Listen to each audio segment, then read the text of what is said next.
कल उप मुख्यमंत्री सम्राट चौधरी जी ने जब हम आरक्षण की बात कर रहे थे तो उन्होंने एक झूठा बयान दिया और असत्य कहना, झूठ कहना उप मुख्यमंत्री को शर्म से डूब मरना चाहिए। जो हम बातें की, उन्होंने कहा कि 90 से लेकर के 2004 तक हम लोगों ने कोई आरक्षण ही नहीं दिया। इन लोगों तो सम्राट चौधरी जी हम ही लोग की ना पार्टी में थे।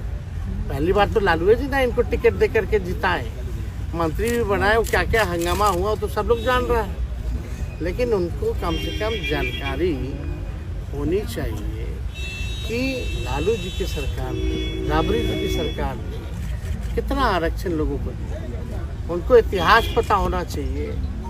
सबसे पहले जो आरक्षण जो है पिछड़े अति पिछड़ों का, आप देखिएगा, फैक्ट चेक कीजिएगा, तो 1978 में जन नायक कर्पूरी ठाकुर जी ने दिया था। पिछड़ों को 12% और अति पिछड़ों को 12% और पिछड़ी जातियों को 8% आरक्षण दिया था। और उस समय भाजपा के लोग क्या क्या नारा लगाते थे कर्पूरी जी के खिलाफ। आज सम्राट जी को याद है कि नहीं है? जरा पूछिएगा, फैक्ट चेक करके बोलना चाहिए। जब लालू जी जो है इसके मतलब 1978 के बाद 12 साल बाद लालू जी 1990 में जब मुख्यमंत्री बने, उन्होंने 12% जो अति पिछड़ों का आरक्षण था उसको 14% कर दिया।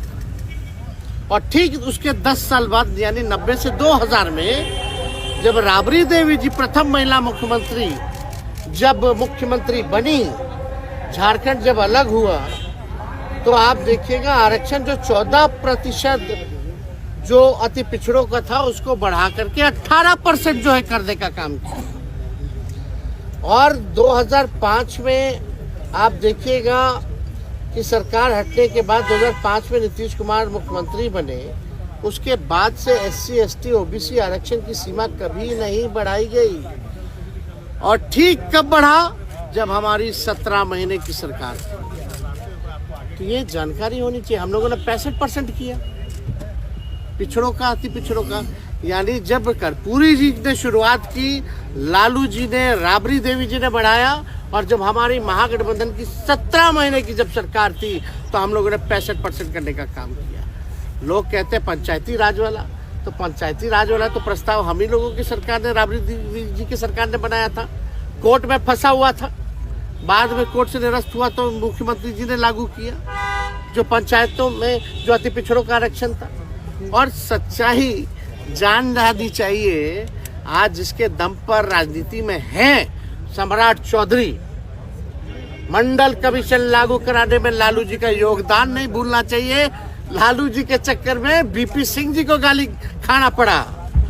यह जानना चाहिए इतिहास। शर्म आना चाहिए ऐसे मंत्रियों को जिनको इतिहास नहीं पता है और सदन के पटल पर केवल झूठ बोलना, प्रचार अफवाह फैलाना, केवल यही काम रह गया। हमको लगा भाई कुछ तो जानकारी होगा। अभी तो कुछ ही दिन ना हुआ है बीजेपी में आए हुए, जुमा ज्यादातर तो हम ही लोग के साथ रहे, फिर भी अज्ञानी आदमी झूठ बोल रहे। या संगत का असर है या पार्टी का असर है। सच्चाई जो है फैक्ट चेक करना चाहिए।